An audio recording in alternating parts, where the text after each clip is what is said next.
So another bad thing has happened, and we're going to blame it on video games. We're going to go back to that. I haven't heard politicians and parents blame it on video games in a long time. I thought it was over. I thought we got past that part, but apparently we're back to violent video games cause someone to do something stupid. It's not true. There's plenty of studies out there saying it's not. I've played video games my whole life. I've started off with Mario, never wanted to hurt a squirrel, never wanted to hurt a turtle, never wanted to shoot fireballs at plants. I've obviously graduated up, and I totally understand that, taking a chainsaw to somebody is not a real good thing to do in real life. It's not nice, obviously.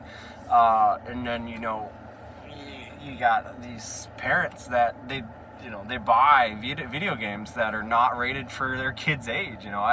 I've talked to a few parents that have bought a video game, and I'm just thinking in my head, what?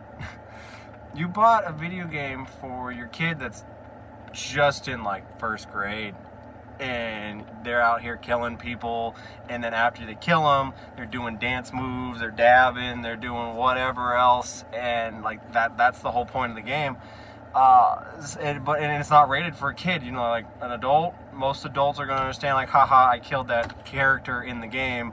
It's not, I'm going to move on. And most kids, if they're taught right, they understand it's a video game, it's not real. We don't go do that in real life.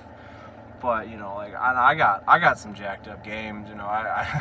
There's some stuff that I play that I do not let my kids even watch, be around. They know about it, but when daddy's playing it, it's after they're in bed and when they're asleep, because it's not a game. It's not something they should be watching.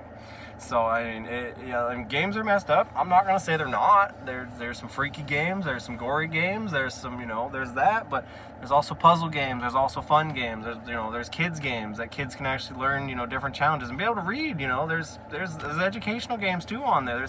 There's games that aren't educational that become educational. But you don't go hand your kid Fortnite. You don't go hand your kid Gears of War. You don't go hand your kid friggin' Call of Duty. You don't go Dead Zombie Island, whatever else there are out there that are just terrible games for kids.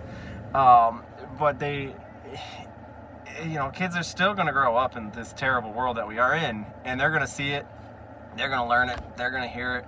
But it doesn't come down to video games being the problem. It comes down to whoever's teaching them this stuff is where the problem starts. If they're teaching something bad, teaching something messed up, teaching something like what happened, that's where we have the problem. It's not video games. It's society. It's the parent. It's whoever's allowing them to play a game that says MA on it. That's mature audiences. E is for everybody. T is for teen. You stick to those genres, you'll probably have a kid that's not going to be all that bad. And even if you don't, you probably won't. You might need to tell your kid that you don't go running around doing stupid things like that. And if you can just talk to them for a bit, they'll listen. You're your parent for the most part. If you actually talk to them early, once they're older, you're probably screwed. But that's why we have the issues we have. It's not video games. It's everything else that's terrible in this world. That's it.